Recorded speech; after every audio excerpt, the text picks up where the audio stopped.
여호와여 주는 영원토록 지존하시니이다.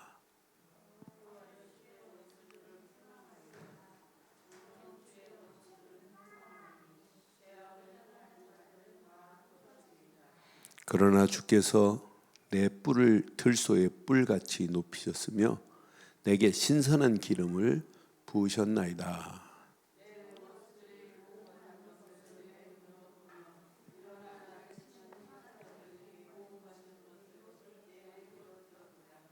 의인은 종려나무같이 번성하며 레바논의 백향목같이 성장하리로다.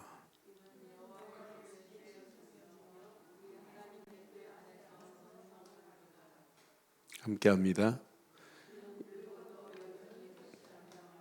진액이 풍족하고 빛이 청청하니 여호와의 정직하심과 나의 바위되심과 그에게는 불의가 없음이 선포되리이다. 아멘. 어둠과 빛이 함께 공존할 수 없습니다. 어둠이 어떻게 빛 앞에 공존해요? 그럼 악인과 의인은 함께 살지만 악한 것이 의인을 이길 수 없다 이 말이에요. 의인이 고난은 받을 수 있어요. 그러나 그 고난은 어떤 면에 지나가는 거에 불과해요. 그래서 오늘 의인은 반드시 고난 중에 있다 할지라도 이건 지나간다. 결과는 번성하게 돼 있어요. 오늘 여기 제가 제일 좋아하는 메시지가 12절에 보니까 의인은 종려나무같이 번성하며 레바논의 백향목같이. 레바논의 백향목은 어마어마해요. 뭐 길고 큰 거 막 90m, 100m까지 막 쫙 굵기가 막 둘레가 막 10m 정도. 팔레스타인 지역에서 레바논의 백향목 하면 최고 좋은, 이렇게 우리를 성장시키겠다는 거예요. 그러니 신앙생활 여러분, 우리가 의인의 축복을 제대로 누리고 사시면 코로나보다 더한 상황이 전개돼도 우리하고는 관계 없습니다. 그래서 저는 오늘 제목을 이렇게 하려고, 의인은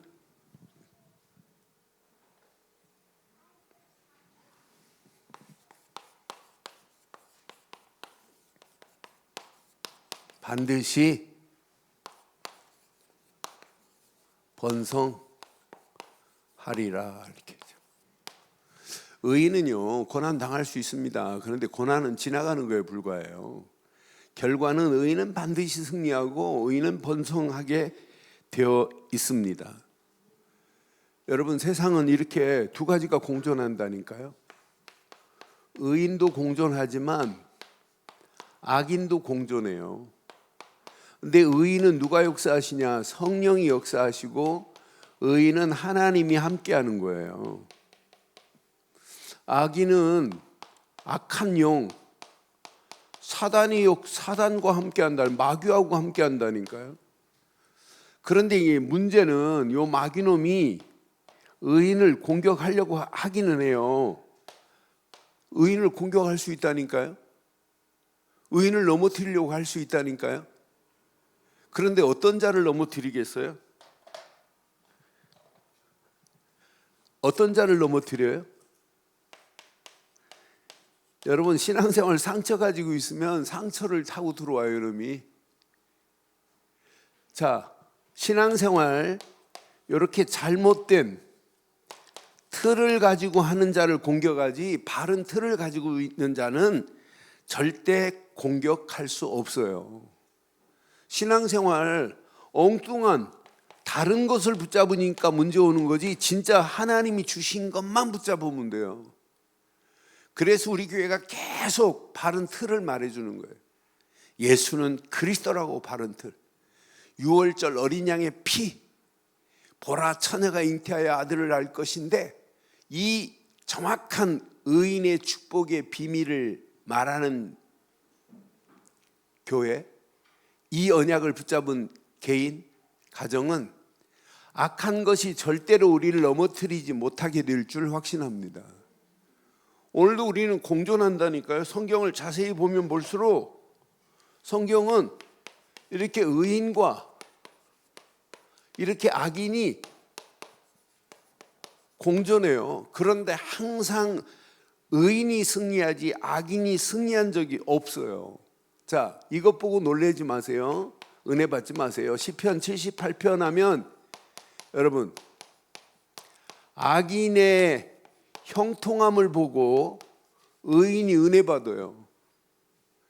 사실은 진짜 의인의 축복을 제대로 알면 악인의 형통함을 보고 은혜 받을 필요 없어요.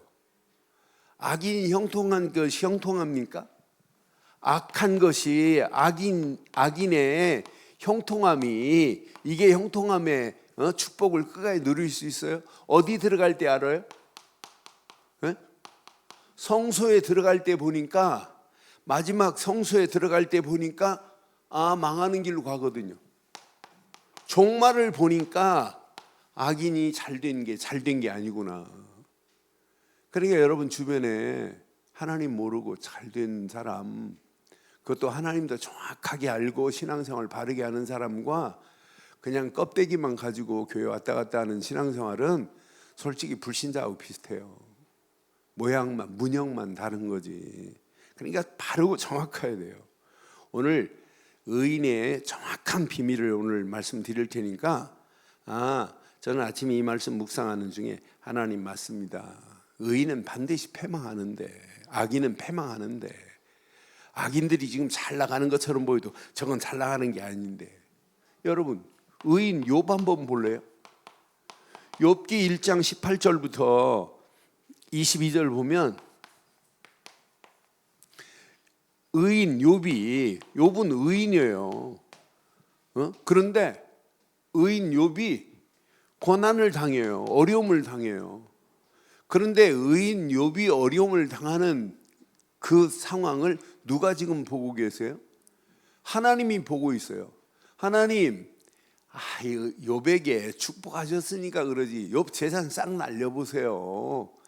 하나님 안 믿습니까? 그럼 네가 한번 시험해봐라. 재산 다 날려버리고 자녀들 다 죽는데도 흔들리지도 않아요. 이 부분은 좀 봐야 돼요. 욥기. 이렇게 싹 재산이 날아가는데 의인은 이렇게 신앙생활 해야 돼요. 욥기 1장 20절로 22절 봐봐요. 이렇게 우리는 우리가 고난을 당하고 우리 신앙생활에 어려움을 만나도 아무 관계없어요. 진짜 이것만 붙잡고. 욥은 하루아침에 모든 재산이 싹 날아가 버리고 자녀가 다 죽었어요. 그런데 욥이 일어나 겉옷을 찢고, 이 말은 뭐예요? 겉옷을 찢었다 이 말은 언제 하냐면 유대인들은 회개하고 자복하고 통회할 때 하나님 내가 뭐가 잘못됐습니까? 그걸 찾으려고 할 때 잿더미에 앉아서 베옷을 입고 옷을 찢는 거예요. 자기 옷을 찢고 베옷을 입는 거예요. 겉옷을 찢고 머리털을 밀고 땅에 엎드려 뭐 했다? 우리 같으면 어떻게 해요? 하루아침에 재산이 싹 날아가고 아들, 딸이 싹 죽었다. 어떻게 해요? 하나님, 지금 뭐 하시는 겁니까? 내가 복음 때문에 이렇게 지금 달려왔는데 이게 웬일입니까? 하고. 근데 욥은 겉옷을 찢고 머리털을 밀고 땅에 엎드려 예배하며 뭐라고 그래요? 나는 그래서 예배하는 욥 얼마나 멋있는지요. 근데 욥이 일어나 그 다음 절 21절 봐봐요. 내가 모태에서 알몸으로 나와 싸운즉 또한 알몸이 그리로 돌아가올지라. 주신 이도 여호와시요 거두시는 이도 여호와시오니 여호와의 이름을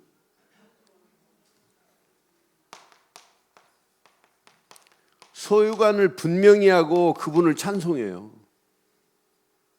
소유관을 분명히 하고 여호와의 이름이 찬송을 받으실지니라. 여러분 의인은 이 정도 신앙생활을 해야 되는 건 맞죠? 여러분도 늘 이렇게 신앙생활 잘하고 계시죠? 네? 잘하고 계시잖아요. 코로나 때 흔들리지도 않고. 여러분 잘하고 계시는 거예요. 22절 봐봐요. 이 모든 일에 욥이 뭐하지 아니하고 범죄하지 아니하고 하나님을 향하여, 여러분 이것만 안 하면 돼요. 하나님을 향하여 원망만 안 하면 돼요. 원망. 의인은요 제대로 하나님이 지금 함께 하는데, 아니 고난 중에 고난 당하는 상황에 하나님이 돌아가셨습니까? 그러는 중에도 하나님은 함께 하시는데, 그러니까 욥이 범죄하지 아니하고 하나님을 향하여 원망하지 아니하리라 그러잖아요. 이게 저와 여러분들의 신앙생활 되기를 주의 이름으로 축원합니다. 그러니까 의인의 고난은 고난이 아닙니다. 고난의 먹구름 뒤에 어마어마한 태양빛 같은 이분이 좌정하고 계시고 우리를 반드시 회복시키는 줄 확신합니다. 그게 신앙생활입니다. 그러니까 분명히 보세요. 자, 베드로도요 이렇게 고백을 해요. 베드로전서에 보니까 베드로전서 4장 12절로 19절부터 메시지 보니까 몇 절은 좀 확인해야 돼요. 그러니까 우리에게 신앙생활 할 때 연단 올 수 있어요. 사랑하는 자들아 너희를 연단하려고 오는 불시험을 이상한 일 당하는 것 같이 이상히 여기지 말라는 거예요. 우리가 이 연단, 어떤 때는 불같은 시험일 수 있어요. 이 불시험을 이상히 여기지 말라는 거예요. 그 속에 하나님이 숨겨놓은 어마어마한 축복과 계획이 들어있어요. 13절 보세요. 오히려 너희가 그리스도의 고난에 뭐하는 자가 되라고? 이럴수록 그리스도의 고난에 베드로는 기가 막히게 깨달았어요. 고난에 참여하는 것으로 즐거워하라. 참여하라가 아니라 그리스도의 고난에 참여하는 것으로 즐거워하래요. 여러분 고난 당하는데 뭐가 즐거워요? 그런데 고난도 가치가 있는 겁니다. 그 고난의 가치를 알면 그 고난이 통과된 다음에 찾아오는 건 어마어마합니다. 그렇잖아요. 자, 이는 그의 영광을 나타내실 때에 너희로 즐거워하고 기뻐하게 하려 함이라. 그러니 고난의 수준이 다른 거예요. 의인은 어떤 고난, 그리스도를 위하여 고난 당할 수 있는 길이 있다면 자원하기를 주의 이름으로 축원해요. 왜? 이건 축복이 그 속에 숨겨 있기 때문에. 14절 보니까 이렇게 말씀해요. 너희가 그리스도 이름으로 치욕을 당하면 그랬어요. 고난 정도가 아니라 이렇게 치욕을 당하면 복 있는 자래. 영광의 영 곧 하나님의 영이 너희 위에. 그러니까 그리스도를 위하여 고난당하고 그리스도를 위하여 치욕을 당하는 것은 어려운 게 아니라 즐거워하고 기뻐하기를 주의 이름으로 축원합니다. 왜? 이때 하나님의 영광의 영, 하나님의 영이 고난당하고 치욕당하는 저와 여러분들 위에 계시는 줄 믿어요? 그게 신앙생활이에요. 그러니까 고난이 아니라니까요. 어마어마한 축복이죠.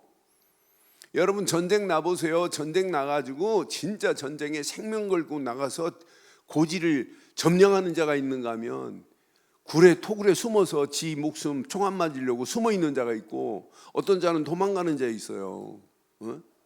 그런데 마지막 고지를 점령하고 다 깃발 꽂는 자에게 얼마나 축복이겠어요. 전쟁에 승리하고 돌아왔다. 무공훈장 받잖아요. 훈종 받잖아요. 훈장. 그 훈장하고 그리스도를 위하여 고난당하는 의인의 고난, 이 고난은 하나님의 영광의 영, 하나님의 영이 늘 치욕당하는 그 자리도 고난당하는 그 자리도 함께 하실 줄 확신합니다. 이게 우리의 신앙생활이어야 돼요. 그러니까 16절에 뭐라고 하냐면 베드로전서 4장 16절은 정말 멋있어요. 16절. 만일 그리스도인으로 고난을 받으면 부끄러워하지 말고 도리어 그 이름으로 하나님께 뭐하자? 그러니까 모든 고난은 하나님께 뭐 하는 것이냐? 이렇게 영광 돌리는 거예요.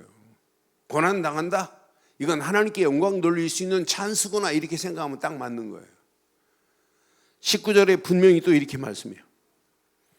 그러므로 하나님 뜻대로 고난받는 자들은 또한 선을 행하는 가운데에 그의 영혼을 미쁘신 창조주께 의탁할지어다.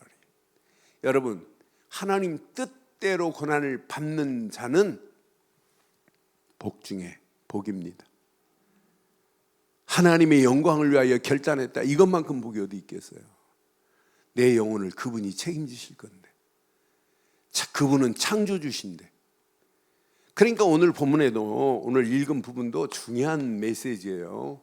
우리가 시편 92편 지금 메시지 봤어요. 한마디로 이것만 하시면 돼요.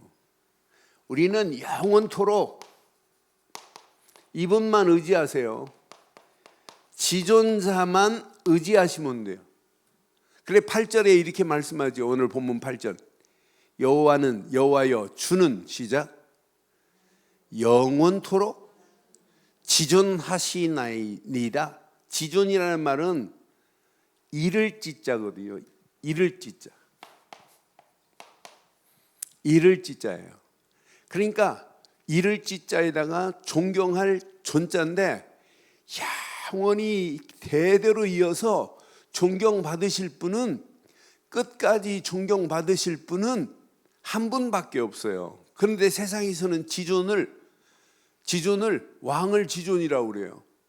대통령이 지존 아닙니다. 지존은 하나님만이 지존이십니다. 그래서 여호와여 주는 영원토록 뭐하다? 지존하시나이다. 영원토록 지존자 하나님만을 의지하는 저와 여러분들의 신앙 되기를 주의 이름으로 축원합니다. 이것만 하면 우리 앞에 원수들이 있다 할지라도 원수들은 패망합니다. 저는 현실의 상황을 이렇게 쭉 보고 미국 상황, 한국 상황, 전 세계 상황, 돌아가는 시대의 상황, 청소년들이 심각한 늪에 빠져 있는 상황, 어떤 때는 진짜 가슴 아파요.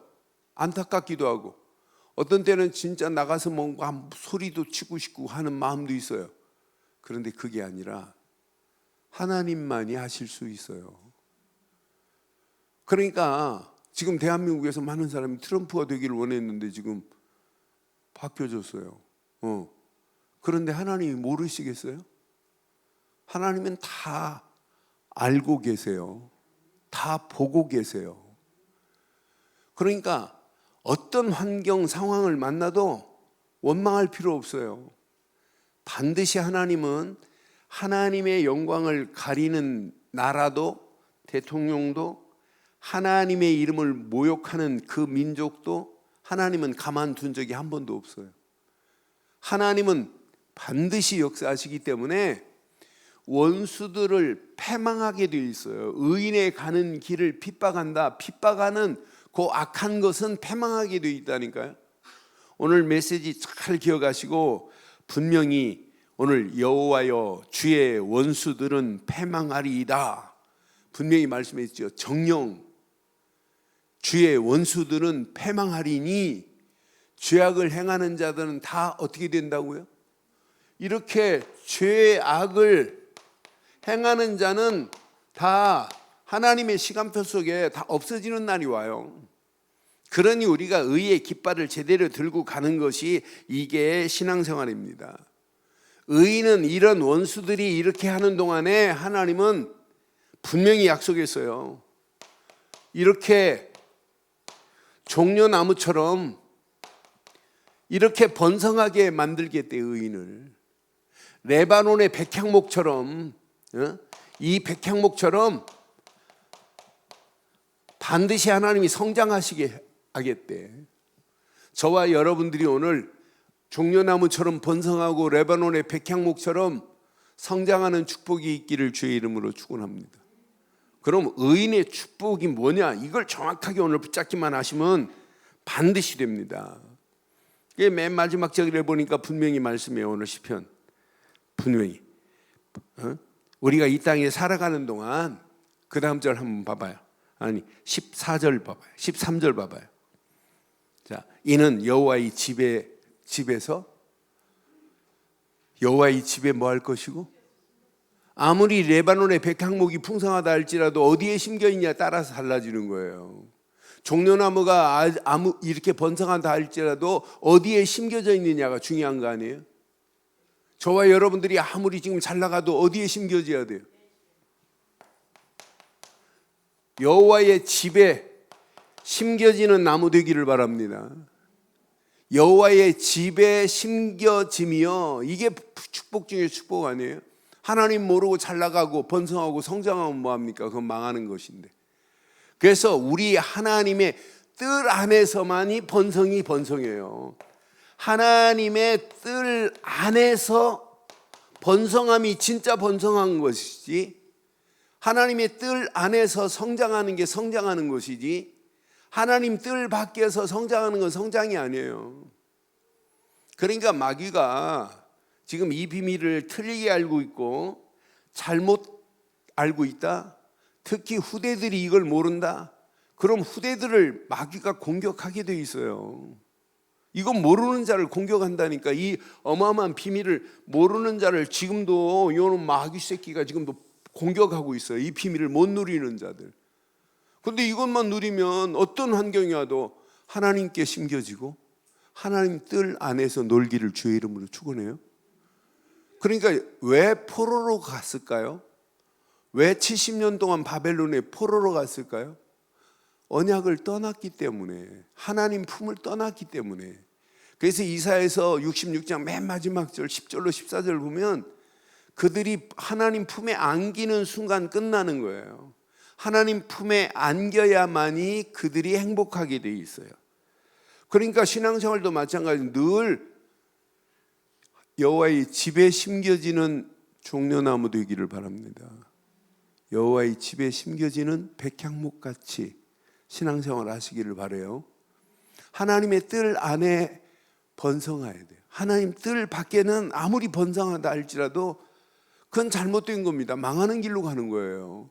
하나님이 책임질 수 있는 것은 하나님 뜰 안에 있어야만이 하나님이 책임지십니다. 그래서 오늘 이 말씀 잘 붙잡으시고 이렇게 하세요. 자, 의인의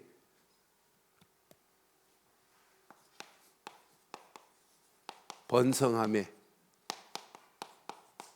시작을 바로 하세요. 여러분, 의인입니까? 죄인입니까? 의인의 축복에 기준을 많은 사람들이 틀린 기준을 가지고 있어요. 신앙생활 10년, 20년, 30년 해놓고도 죄인이래. 의인의 당당함의 축복을 못 누리고 있는 게 오늘날 심각한 문제입니다. 그래서 바울은요, 로마서에, 자 빨리 펴세요. 로마서 1장 17절 잘 봐요. 로마서 1장 17절. 복음은 뭐라고 그래요? 하나님의 뭐가? 의가 나타나서 믿음으로 믿음에 이르게 하나니 기록된 바 오직 의인은 뭘로 살리라? 뭘 믿어야 돼요 그럼?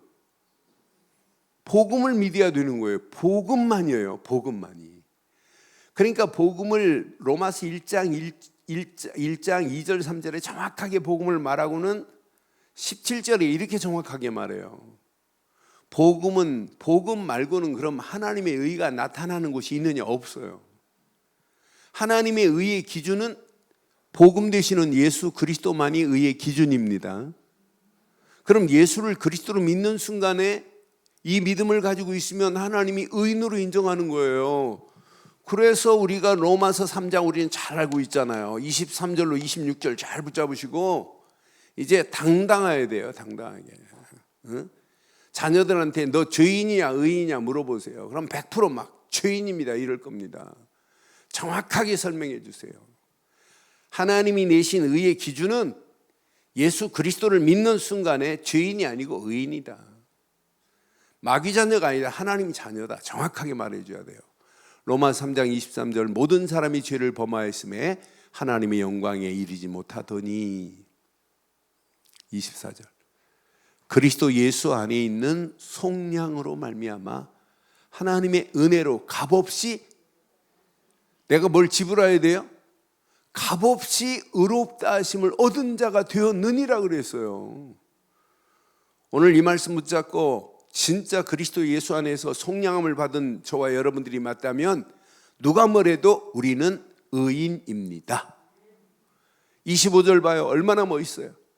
이 예수를 하나님이 그의 피로써 믿음으로 말미암아 화목제물로 세우셨으니 이는 하나님께서 길이 참으시는 중에 전에 지은 죄를 간과하심으로 묻지 않으심으로 자기의 의로우심을 나타내려 하심이라 분명히 말씀했어요.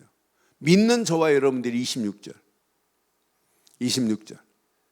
곧 이때에 자기의 의로우심을 나타내사 자기도 의로우시며 또한 예수 믿는 자를 의롭다 하려 하심이라. 이걸 보고 뭐라고 하냐면 칭의라고 하는 거예요. 의롭다 칭해 주신다는 거예요. 의인은 오직 한 분 예수밖에 의인이 없어요. 그를 믿기만 하면 하나님이 보실 때 우리를 의인으로 여겨주시는 줄 확신합니다. 그러니 의인의 축복을 마음껏 누리는 거예요. 그러니까 그리스도 없는 의가 있을 수 있느냐? 그래서 자꾸 이걸 각인시키는 거예요. 이 안에 다 들어있어요. 그러니까 그리스도의 비밀을 모르고는 이 땅의 문제 해결 안 됩니다. 5만 가지 문제, 100만 가지 문제가 있다 할지라도 답은 그리스도입니다. 그리스도만이 모든 문제를 완전히 해결했어요.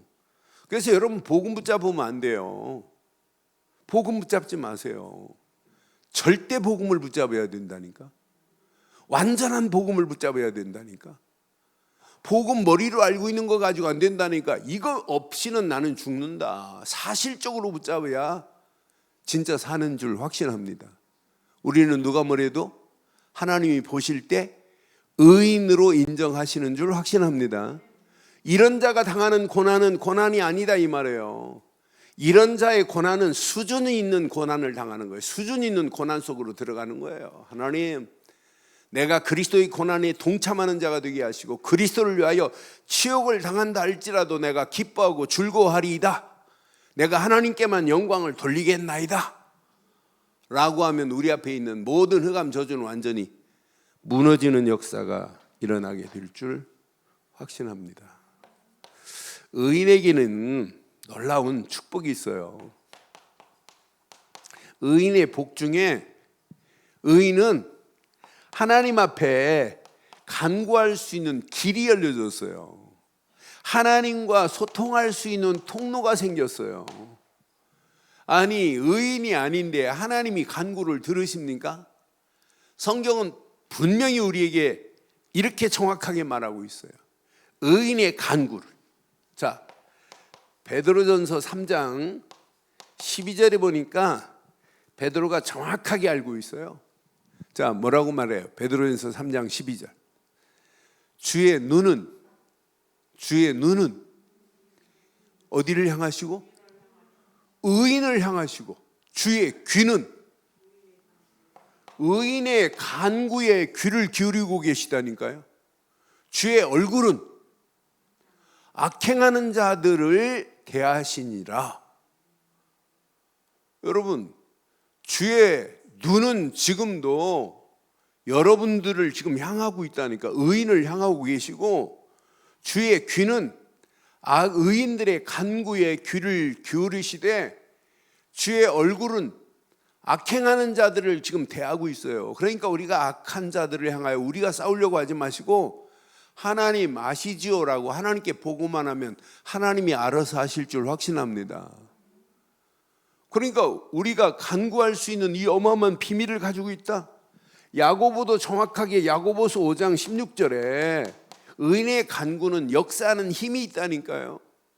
야고보서 5장 6절 야고보서 5장 너희 죄를 고백하며 병이 낫기를 위하여 서로 기도하라. 시작. 의인의 간구는 역사하는 힘이 많다. 큼이라 그랬어요. 역사하는 힘이 의인들에게 하나님 이런 말씀을 줬다니까요. 그래서 여러분들이 이왕 신앙생활하는 거 하나님이 주신 말씀 속으로 말씀 붙잡고 기도 속으로 24 기도 속으로 들어가 보세요. 일하시면서도 기도하고 운전하면서도 기도하고 그러면서 계속 이 속으로 한번 들어가 보세요. 말씀 붙잡고 진짜 하나님이 원하는 걸 놓고 기도한다면 오늘 베드로가 고백한 것처럼 그리스도를 위하여 의인이 고난받는 것은 이건 어마어마한 영광, 어마어마한 축복, 즐거움, 기쁨이 다 들어있구나. 이왕 신앙생활하는 거 그런 축복 속에 우리가 살아야 되는 것 맞죠? 지금 현장은 껍데기는 교회 다니는데 의인의 이 어마어마한 축복을 모르고 있다니까요. 그래서 저는 의인들이 마지막 의인의 삶이 어디에다가 목표를 둬야 되느냐. 그래서 자꾸 하루하루의 우리의 삶을 하나님이 원하시는 여정이라고 이렇게 표현하는 의미가 있어요. 오늘도 우리는 말씀 딱 붙잡고 하나님의 축복의 여정을 향하여 가는 거예요. 하나님의 절대 목표를 향하여 의인들을 들어서 하나님이 사용하시는 거지. 그러니까 이스라엘 백성이 의의 축복을 놓치니까 바벨론의 포로로 가고 속국으로 되지요. 근데 하나님 편에서 볼 때는 궁극적으로는 저것들 의인이라고 하면서 저 이방 나라들한테는 복음 안 전하니까 하나님이 그들을 집어넣어서 빼내면서 주변 나라에 이 어마어마한 하나님의 역사하심을 알리는 거예요. 그러니까 한마디로 의인의 축복, 베드로가 말한 것처럼 그리스도의 고난, 이 고난이 뭐냐면 이게 전도입니다. 복음을 위해 살아가는 것 아니에요? 그리스도를 위하여 고난당하는 것, 이게 선교라니까요. 그리스도를 위하여 치욕을 당하는 것, 이게 다 아닙니까? 이 안에 모든 축복 다 들어있어요. 저는 그래서 어떤 환경이 와도 아무 관계없다. 우리 아론이가 어제 저녁에 이제 출국했어요. 오늘 새벽 0시 50분에 출국했어요. 그래 월요일 날 이제 마지막 면회할 수 있어서 갔어요. 그 전에 내가 그랬어요. 늘 전화 올 때마다 너는 감옥 안에서 뭐 감옥은 아니지만 보호소지만 감옥 같아요. 그 안에서 다른 거 하지 마라. 사모를 할 수 있는 최고의 기회다. 다른 거 다 놔도 괜찮다. 근데 할 수밖에 없어. 성경밖에 읽을 게 없어요. 그러니까 얼마나 좋겠어요. 그래 내가 너 여기서 나올 때는 옥중서신을 하나 써야 된다. 감옥 안에 자유 없이 3개월 가까이를 딱 붙잡혀 있었는데 밖에 지금 사단의 손에 붙잡혀 있는 영혼들 얼마나 많니? 저 영혼들 너 가가지고 내년 1학기 등록하지 말고 2학기 등록해라. 2학기 한 학기 남았으니까. 그동안 뭐냐 7, 8개월 동안 다른 거 하지 마라. 계속 너 만나는 사람들 영접시키고 말씀 운동 펴라. 그럼 어마어마한 축복이 일어날 거다. 그러니까 막 울면서 메시지를 받았어요. 그러면서 이제 공항 도착해갖고 이제 와이파이가 되니까 문자 왔더라고. 그게 통화하자 그랬더니 통화가 됐어요. 그게 전화를 내가 붙잡고 다시 얘기했어요. 목사님, 그러면서 뭐라고? 목사님, 그저께 주었던 메시지가 가슴에 탁 부닥친대. 정말 이대로 하겠대. 그리고 다른 건 다 뒤로 하고 자기를 끝까지 이렇게 돌봐주시고 이렇게 믿어줘서 너무 감사하다고.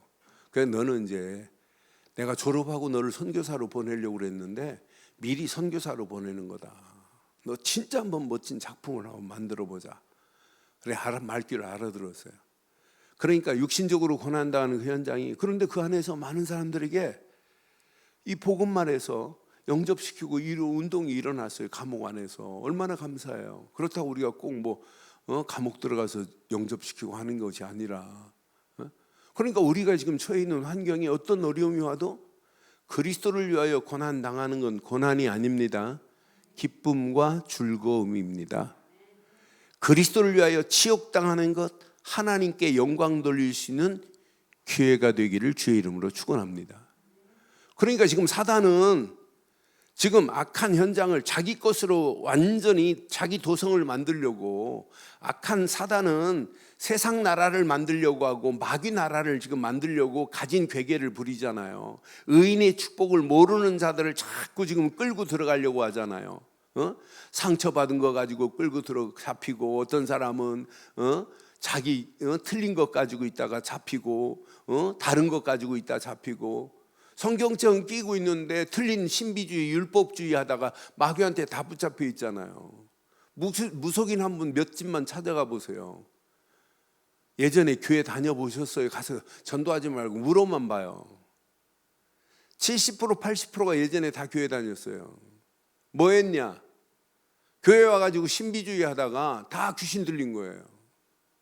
그러니까 정상적으로 신앙생활하면 왜 귀신 들려요? 우리는 귀신을 쫓아낼 수 있는 능력이 있는데, 그리스도 이름 앞으로 다 끝나는데, 그러니까 이건 놓치면 큰일 납니다. 그래서 우리는 우리의 신앙생활, 여러분 잘 보세요. 지금 이 땅에 살아가는 동안 후대들에게 이거 제대로 말아야 돼요. 후대가 이 땅에 살아가는 동안 제자가 돼야 되고, 앞으로 이런 제자들을 통해서 237개 나라 살릴 수 있는, 이건 우리 계획이 아니에요. 누구 계획이냐? 세계복음화는 하나님의 계획입니다. 그럼 이 일을 향하여 가는 동안에 어려움을 당할 수 있어요. 고통 당할 수 있어요. 능욕을 당할 수 있고 치욕을 당할 수 있어요. 그런 자의 고난은, 치욕은 하나님의 영광이 나타나게 될 줄 확신합니다. 그리스도의 고난을 위하여 내가 치욕을 당하고 이 그리스도의 고난에 동참했다, 이것만큼 복이 어디 있어요. 그래서 정리하겠습니다. 의인의 기준은 그리스도입니다. 그런데 의인은 하나님께 간구하는 순간에 하나님 나라가 임한 자만이 하나님께 간구할 수 있어요. 말씀을 붙잡았다 하나님 나라가 임한 자에게 말씀이 담겨져요. 그러니까 이 말씀이 내게 뿌리를 내려지면 끝납니다. 내 힘으로 되는 게 아니에요. 의인의 삶, 하나님의 영광을 위하여 도전할 수 있는 것은 내 힘으로는 절대 안 돼요. 성령 충만의 힘으로만이 이 일을 감당할 수 있어요. 그러니까 성령 충만 안에서 우리의 체질이 안 바뀌어지면 전도 안 돼요. 그래서 왜 자꾸 6월절 어린 양의 피를 각인시켜야 되냐? 이게 다기 때문에. 왜 그리스도가 각인돼야 돼? 이게 다기 때문에. 여러분, 하나님은 지금도 다 보고 계시는 건 맞죠? 아까 뭐라고 그랬어요? 베드로전서 3장 12절에. 베드로전서 3장 12절에 뭐라고 그랬죠? 여호와의 눈은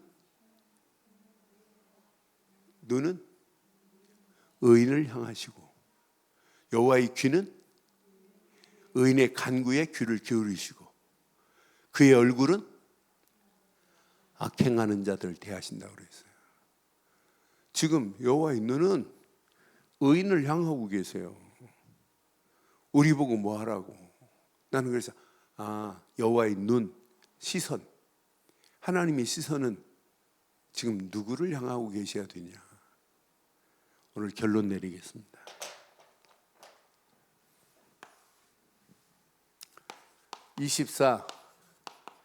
하나님의 시선이 머무는 곳에 누가 있어야 되겠는가? 한번 질문해 보세요.